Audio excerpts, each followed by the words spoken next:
अस्सलाम वालेकुम एवरीवन। आज के इस लेक्चर में हम डिस्पर्जन, मेजर्स ऑफ डिस्पर्जन और इसकी टाइप्स को वजाहत से जो है बयान करेंगे। डिस्पर्जन सबसे पहले देखते हैं कि डिस्पर्जन क्या है। डिस्पर्जन दरअसल जो है वो वैल्यूज़ के फैलाव को कहते हैं। The scatterness of given values about their centre और average value is called dispersion. मतलब ऐसी वैल्यूज़ जो सेंटर के इर्द गिर्द फैली हुई होती हैं उनको हम डिस्पर्जन कहते हैं। मेजर्स ऑफ डिस्पर्जन क्या होता है कि जो हमारी वैल्यूज़ जो सेंटर के इर्द गिर्द फैली हुई हैं या उसके करीब करीब हैं उनको हम मेजर्स जिस तरीके से करते हैं उनको जानने की कोशिश करते हैं, और जो जानने में हमें मदद देती है कि सेंटर में कौन सी वैल्यू है तो उसको हम क्या कहते हैं, measures of dispersion. Any descriptive value that measures the amount of scatterness or variation of given values about their center is called measures of dispersion। आगे इसकी टाइप्स आ जाती हैं, टाइप्स ऑफ मेजर्स। तो इसकी दो टाइप्स हैं, एब्सोल्यूट मेजर्स ऑफ डिस्पर्जन और relative measures of dispersion. Absolute measures of dispersion जो क्या है कि वो जो सेंटर के इर्द गिर्द जो उसके करीब जो है वैल्यूज़ फैली हुई हैं, एक तो उनको हमें सेंटर के मतलब जानने में मदद देती है और दूसरा उनको ये है कि उनको वो यूनिट्स की शक्ल में हमें बताती हैं, यूनिट्स को भी बयान करती हैं। तो इसकी डेफिनेशन ये है, any descriptive measures that indicates the amount of variation about given values about their centre in the same unit is called absolute measure of dispersion. ये हमें किलोग्राम, लीटर और किलोमीटर वगैरह में जो है हमें वैल्यूज़ को देती है। आगे देखते हैं relative measures of dispersion. Relative measures of dispersion ये क्या है, ये भी एक मतलब जो हमारे पास वैल्यूज़ हैं सेंटर के इर्द गिर्द फैली हुई हैं उनको जानने की हमें मतलब मदद करती हैं। मतलब उनको हमें जानने के लिए ये एक तरीका है कि सेंटर में कौन सी वैल्यू है, और ये क्या करती हैं, ये एक तो यूनिट लेस होती है, मतलब ये हमें यूनिट्स में आंसर नहीं देती, ठीक है।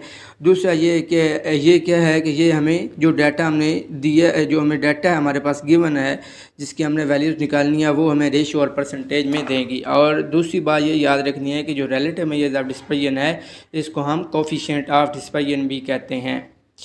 फॉर एग्ज़ाम्पल अगर कोई क्वेश्चन आ जाता है, वो कहते हैं कि आप इसका कोफिशिएंट ऑफ डिस्पर्जन मालूम करें, तो आपने ये देखना है कि ये रिलेटिव मेजर्स ऑफ डिस्पर्जन का फार्मूला और कोफिशिएंट मेजर्स ऑफ डिस्पर्जन का फार्मूला एक ही है। अच्छा, टाइप्स ऑफ एब्सोल्यूट मेजर्स। अच्छा, पहले हमने देखा कि जो मेजर्स ऑफ डिस्पर्जन है उसकी टू टाइप्स हैं, एब्सोल्यूट और रिलेटिव। अब एब्सोल्यूट की आगे सब टाइप्स हैं। फर्स्ट है रेंज। ये बहुत ही आसान है, the difference between largest value and smallest value.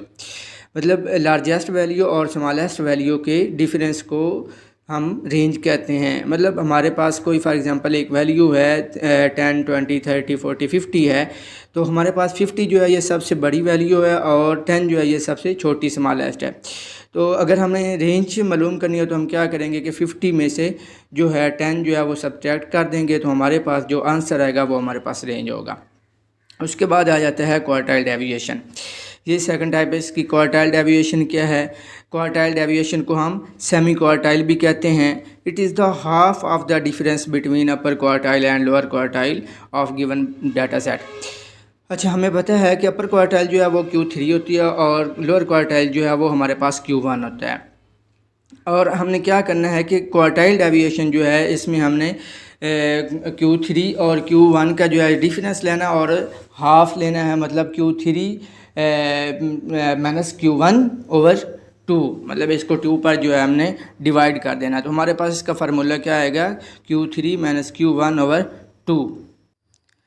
आगे अगर रिलेटिव मेजर्स की टाइप्स की बात करें तो वो हमारे पास दी हुई हैं। कोफिशिएंट ऑफ रेंज, हमने ये जो रिलेटिव मेजर्स की टाइप्स हैं इनकी डेफिनेशन नहीं है। डेफिनेशन सिर्फ और सिर्फ जो एब्सोल्यूट की हैं पेपर्स में आ सकती हैं, लेकिन रिलेटिव की टाइप्स जो हैं ये अमूमन पेपर्स में इनकी को नहीं होती। लेकिन ये है कि आपने इनको फार्मूले इसको याद रखने हैं, क्योंकि क्वेश्चन जब करने हैं तो इसके मुताबिक हम करेंगे।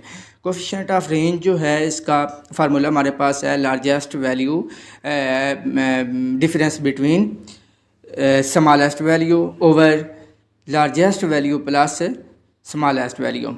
मतलब हम क्या करेंगे कि फॉर एग्जांपल हमारे पास एक डाटा दिया गया है 10, 20, 30, 40, 50 है। तो 50 हमारे पास जो है वो लार्जेस्ट है। इसमें से हम जो है सबट्रैक्ट कर देंगे स्मॉलेस्ट, 10 को कर देंगे, तफरीक कर देंगे, तो हमारे पास 40 आ जाएगा। इसी तरह अगर लार्जेस्ट वैल्यू हमारे पास 50 है और स्मॉलेस्ट हमारे पास 10 है, तो उसको अगर हम प्लस करें तो हमारे पास 60 आ जाता है। तो हम क्या करेंगे, 40 ओवर जो है 60 आ जाएगा और हम 40 को 60 पर डिवाइड करेंगे तो हमारे पास जो आंसर आएगा वो हमारे पास कोफिशिएंट ऑफ रेंज होगा। आगे आ जाता है coefficient of deviation. Coefficient of deviation का क्या हमारे पास फार्मूला है, Q3 माइनस Q1, यानी Q3 और Q1 का डिफरेंस और डिवाइड करना है Q3 प्लस Q1 पर। ठीक है, तो हमारे पास ये अगर हमें क्वेश्चन हमारे पास आ जाए कि कोफिशिएंट ऑफ डेविएशन मालूम करें तो उसके लिए हम कौन सा फार्मूला इस्तेमाल करेंगे, Q3 minus Q1 over Q3 plus Q1। Quartile जो है ये हम पहले पढ़ चुके हैं। क्वार्टाइल का फार्मूला हमारे पास Q3 जो हमारे पास वो अपर क्वार्टाइल होती है, Q1 जो है हमारे पास लोअर क्वार्टाइल होती है। तो Q3 का हमारे पास क्या है फार्मूला, जो है क्वार्टाइल का फार्मूला है Q3 is equal to 3 into n plus 1 over 4। मतलब इसको 4 के ऊपर डिवाइड करने जो हमारे पास रकम होगी, पहले हम Q3 मालूम करेंगे, उसके बाद Q1 निकालेंगे पहले, फिर ये जब निकाल लेंगे उसके बाद हम क्या करेंगे, Q3 में से Q1 माइनस करेंगे, फिर Q3 में Q1 जो है वो प्लस करेंगे। ठीक है, जब हमारे पास ऊपर वाला भी आंसर आएगा, नीचे वाला भी आ जाएगा, तो हम दोनों को डिवाइड कर देंगे और हमारे पास जो आंसर आएगा वो कोफिशिएंट ऑफ डेविएशन आ जाएगा। आगे ये इंटर क्वार्टाइल रेंज भी है। ये जो है ये पिछली जो हमारे पास एब्सोल्यूट थी उसकी ये एक टाइप है। क्वार्टाइल रेंज और इंटर क्वार्टाइल रेंज, इनमें फ़र्क है। अच्छा, इंटर क्वार्टाइल रेंज जो है ये is the difference between upper quartile and the lower quartile. ये सिर्फ क्या है, ये अपर क्वार्टाइल और लोअर क्वार्टाइल का डिफरेंस। मतलब हमारे पास अपर क्वार्टाइल Q3 होती है और लोअर क्वार्टाइल Q1 होता है।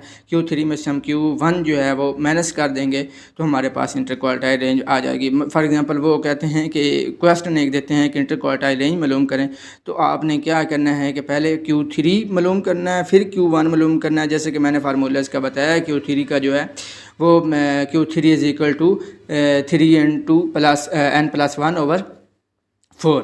इस तरह Q1 का है n प्लस 1 ओवर 4।